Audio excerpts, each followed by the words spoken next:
The avoidance departure feels final, decisive, and cold. They walk away with an air of certainty that suggests they've closed the door permanently on what was shared. Yet, with almost predictable consistency, they return. This isn't coincidence or weakness. It's the inevitable result of psychological forces working beneath their conscious awareness, creating a gravitational pull back to what they tried to escape. The delayed emotional processing catches up.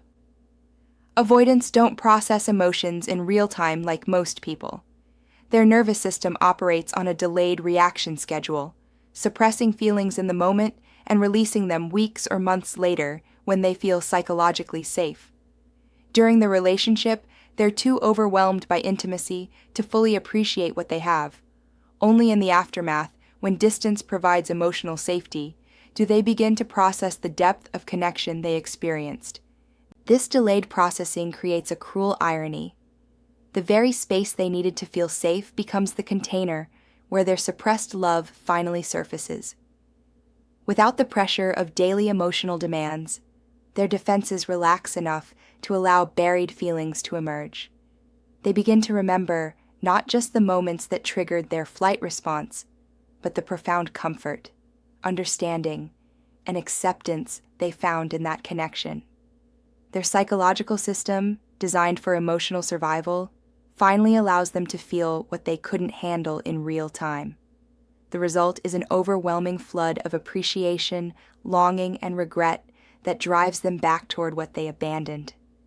They return not because they've changed, but because they've finally processed what they lost.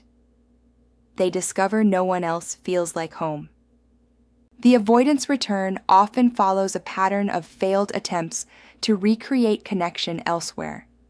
Their psychology drives them to seek the same depth of understanding and acceptance they experienced, but in relationships that feel safer, less threatening to their autonomy and emotional walls.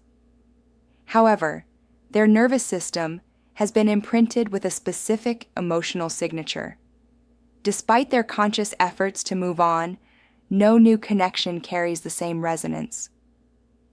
Other people feel foreign, incomplete, or demanding in ways their original person never did. The unique chemistry that initially terrified them becomes the standard by which all other connections are measured and found lacking. This creates a psychological hunger that cannot be satisfied elsewhere. The avoidant discovers that the very qualities that made their person special, their patience, understanding, and ability to see through their defenses, are incredibly rare. They realize they discarded something irreplaceable in pursuit of emotional safety that ultimately left them emptier than before. The fantasy of reunion becomes irresistible. Time and distance allow the avoidant to construct an idealized version of reconciliation. In their mind, they can return and reclaim the connection while maintaining the emotional control they've gained through separation.